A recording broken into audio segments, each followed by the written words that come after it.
Boa tarde, chegou a hora de você ficar muito mais informado. Confira os destaques desta edição. Polícia Militar de São José dos Campos faz surpresa para a menina que teve seu vídeo viralizado na internet. Aumentou o número de mulheres empreendedoras no país. Preço do gás de cozinha sobe quase 10%. Poupança registra valorização acima dos índices da inflação. E veja também. Você que está em casa, por acaso já parou para pensar como é que a Polícia Militar do Estado de São Paulo planeja a sua segurança? Hoje nós vamos falar sobre isso aqui em relação ao nosso vale aqui do Paraíba. Pelo menos as 10 cidades que estão mais próximas aqui do 5º BPMI, o 5º Batalhão de Polícia Militar do Interior. Está aqui a Tenente Aline Franco, ela vai nos falar sobre isso. E sobre uma coisa que todo mundo fala, mas a pessoa não sabe às vezes o que é a origem. Antiguidade é posto? Já, vamos falar aqui. Você confere essas e outras informações no Repórter Setorial, que começa agora.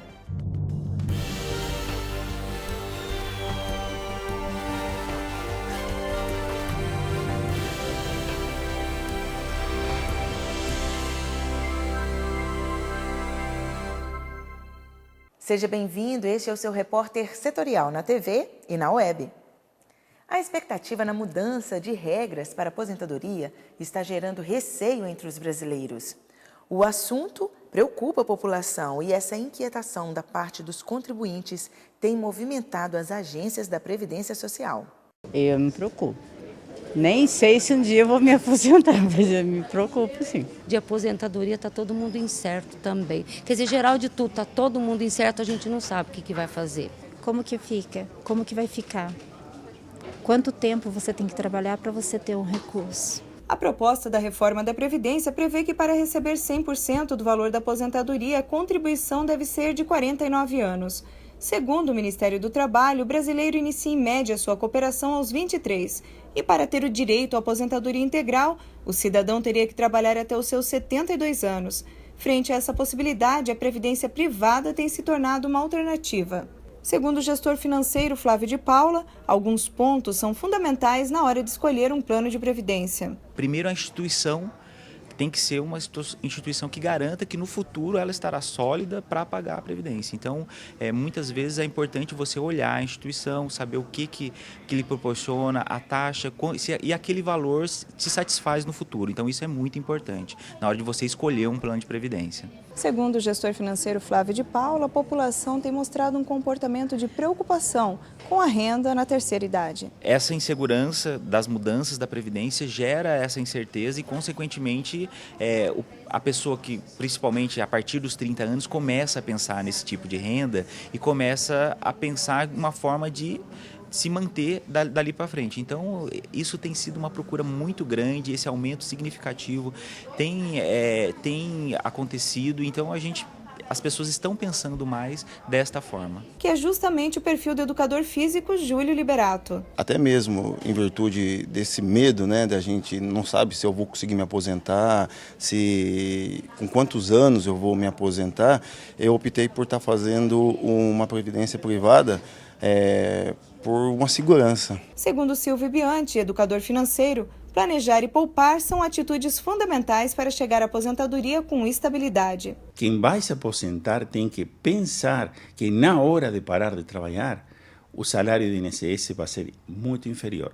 Como é que eu consigo compensar? Bom, um bom planejamento e ir poupando de forma de chegar na aposentadoria com um salário complementar ao salário do INSS para conseguir manter o padrão de vida desejado. O educador financeiro fala das diversas opções de investimentos. O tradicional seria a previdência privada. Os fundos de previdência privada são bons, tem que cuidar muito a letra pequena, porque tem muitas despesas associadas. Mas tem outros investimentos que dependem muito da organização da pessoa. Pode ser tesouro direto, pode ser ouro, pode ser imóveis, pode ser títulos de renda fixa. Ou seja, existem muitas opções. Mas o importante, quanto eu quero, quanto eu pretendo ter acumulado para a hora de me aposentar. E é importante, começar bem cedo.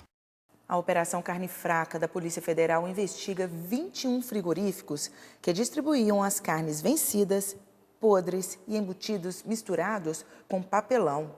O assunto chocou a população e teve repercussão internacional.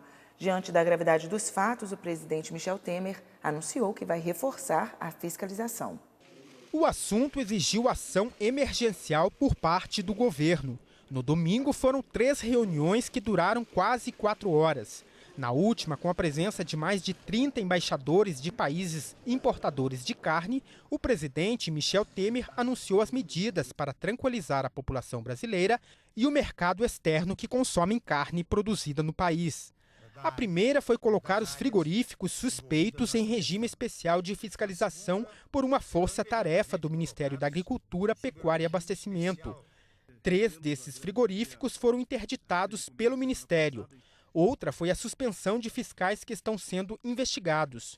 O presidente Michel Temer reiterou que todas as plantas frigoríficas exportadoras permanecem abertas à inspeção dos países importadores. Nós queremos reiterar a vossas excelências, as missões estrangeiras, que todas as plantas exportadoras permanecem, naturalmente, abertas às inspeções dos países importadores e ao acompanhamento das atividades do Sistema Nacional de Controle, que é um dos mais respeitados do mundo. O presidente Michel Temer destacou também que as irregularidades são pontuais. Segundo ele, o país tem mais de 4.800 frigoríficos sujeitos à inspeção federal, mas os problemas foram detectados em 21. Nós queremos ressaltar: o objeto da apuração não é o sistema de defesa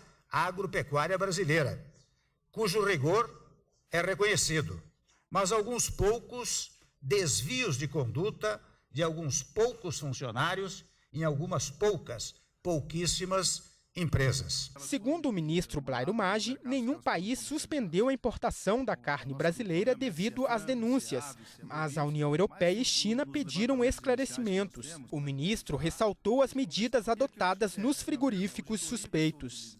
Nós vamos checar os procedimentos, vamos olhar o inquérito que a Polícia Federal fez e ver quais são os pontos ali observados. E vamos, então, a partir daí, fazer uma retrospectiva dentro do processo.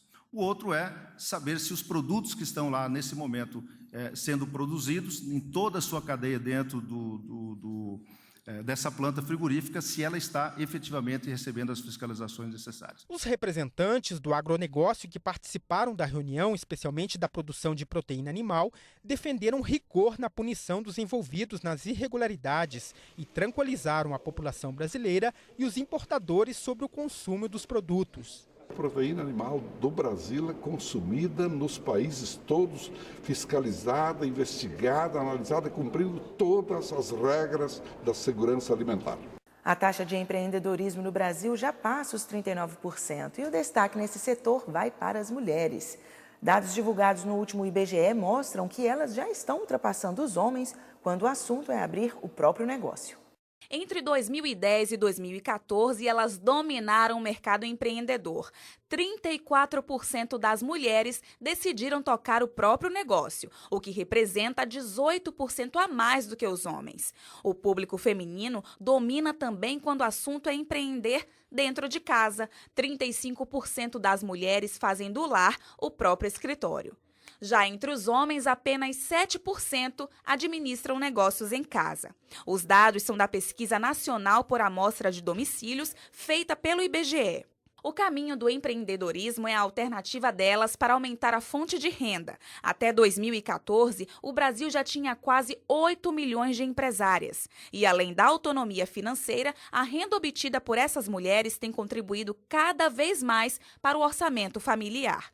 Isso porque 4 em cada 10 lares brasileiros são chefiados por mulheres. Dessas, 41% são donas do próprio negócio. Um outro levantamento feito por uma instituição internacional dedicada a pesquisar o empreendedorismo no mundo aponta que em 2014, 51,2% dos negócios foram abertos por mulheres. O Sebrae traçou um perfil dessas damas do empreendedorismo e, segundo o levantamento, 40% delas têm menos de 34 anos. Entre as principais áreas de atuação estão restaurantes e serviços domésticos, com 16%, cabeleireiros, com 13% e comércio de cosméticos, com 9%. Também, de acordo com o Sebrae, a expectativa é de que o faturamento de 75% das empreendedoras chegue a R$ 24 mil por ano. Elas já ocupam 43,2% dos cargos de gerência em micro e pequenas empresas. Pelo simples fato de que mais pessoas estão produzindo, há o aumento da renda e, com poder aquisitivo melhor, mais pessoas injetam dinheiro na economia. Fique agora com o comentário de hoje.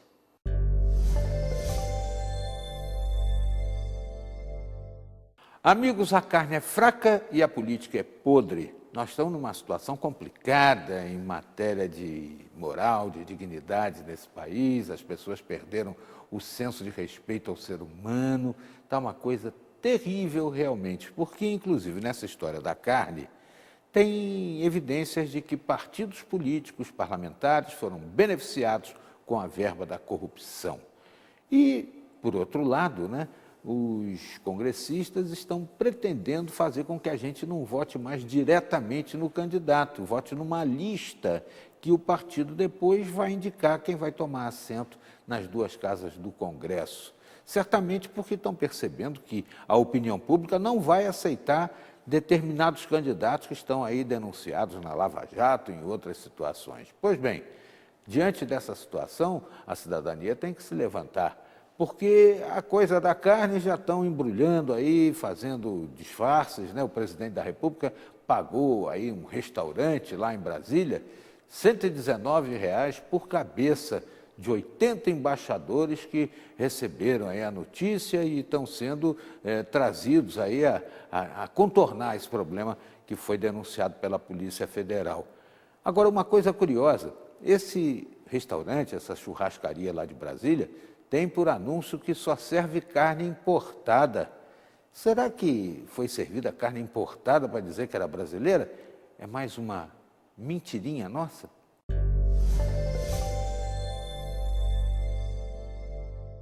Ações sociais marcaram o Dia Mundial do Jovem Adventista com doações de sangue no Hemonúcleo de Taubaté. É o que você vai ver a seguir.